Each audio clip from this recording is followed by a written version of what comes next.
Hi, AFI Movie Club. I'm Anna Winger. I'm a creator and writer of Unorthodox, and we're very proud to have been selected by the AFI Awards as a television program of the year.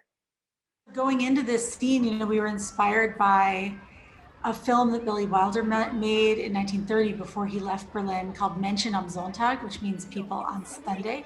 It's a silent film with music, and it shows kind of the life of the city on a Sunday and people leaving their homes on a really hot day in the summer and ultimately heading out to Wannsee, which is the lake in Berlin on the S-Bahn.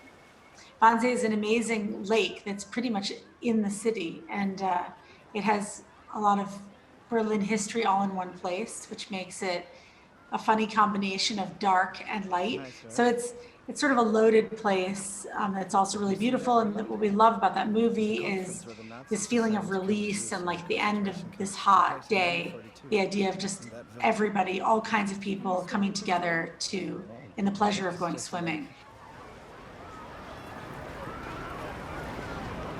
There's more, actually.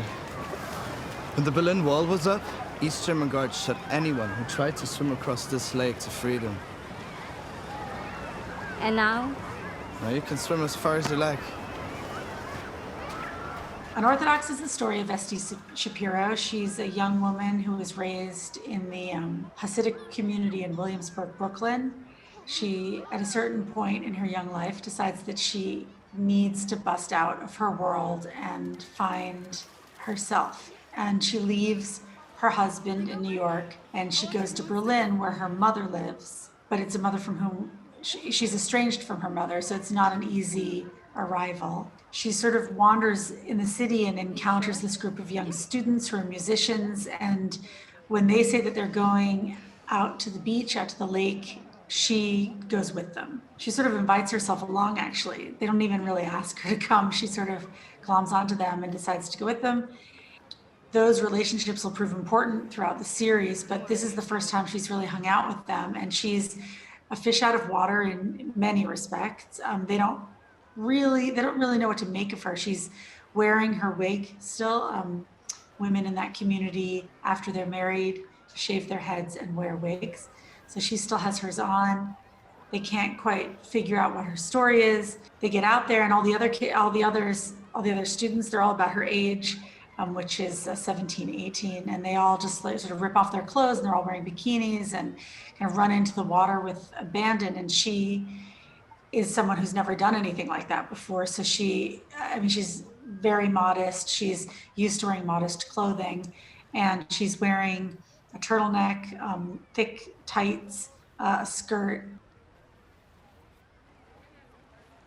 She's in the process of making a decision. The decision is to stay or to go, or is to join the rest of the world and sort of emancipate herself. And this scene is a scene in which she really comes to that decision, and she joins them in the water, but in her own unusual way.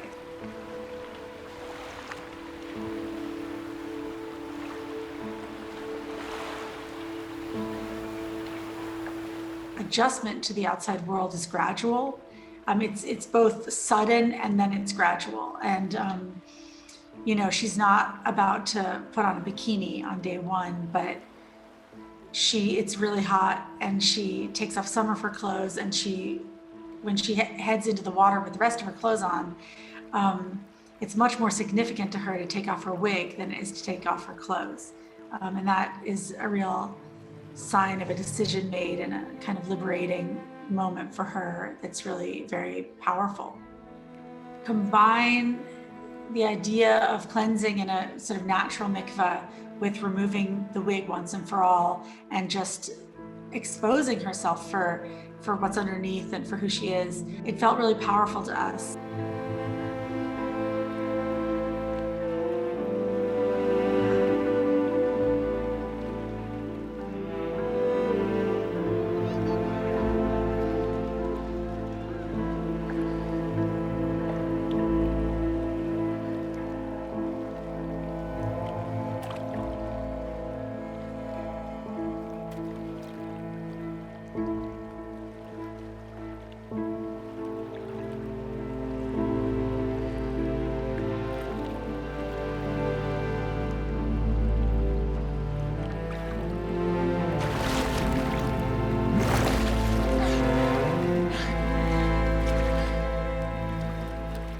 that scene was something that I just remember when I was writing it that I could picture it so clearly.